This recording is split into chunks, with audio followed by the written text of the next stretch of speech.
தாவேக ஆட்சி கவிழ்ப்பு சதி வழக்கில் மேலும் 3 பேர் சிக்கியுள்ளனர்.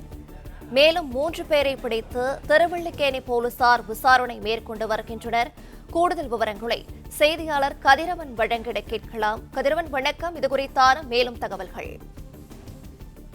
முதலமைச்சர் ஜோசப் விஜய் தலைமையிலான தமிழக வெற்றி கழகத்தை சேர்ந்த ஊத்தங்கரை சட்டமன்ற உறுப்பினர் கூடிய இளையராஜா என்பவரிடம் அரும்பாக்கத்தை சேர்ந்த யூடியூபரும் ஐபிடிஎஸ் என்ற கருத்து கணிப்பு நிலையத்தை நடத்தி வரக்கூடிய திருநாவுசி என்பவர் சட்டமன்ற வாக்கெடுப்புல தமிழக வெற்றி கழகத்தின் அதிகாரப்பூர்வ நிலைப்பாட்டை மீறி தாங்கள் கூறியபடி வாக்களிக்குமாறு வற்புறுத்தி அதற்காக 35 கோடி லஞ்சம் வழங்க முன்வந்ததாகவும் அதனை ஏற்க மறுத்ததால் அவரையும் அவரது குடும்பத்திடம் கொலை மிரட்டல் விடுத்ததாகவும் அளித்த புகாரின் அடிப்படையில் திருவல்லிக்கேணி போலீசார் தொடர்ந்து விசாரணை நடத்தி இதுவரை 12 பேர் கைது செய்திருக்கிறார்கள்.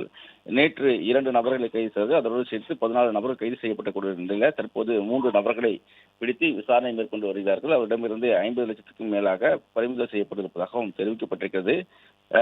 கடந்த நேற்று முன்தினம் போலீசார் விசாரணை நடத்தி சூளைமேடு பகுதியில் தீபம் பினான்ஸ் சென்டர் நடத்தி வரக்கூடிய கருணாநிதி மற்றும் சரவணன் ஆகிய இருவரையும் விசாரணை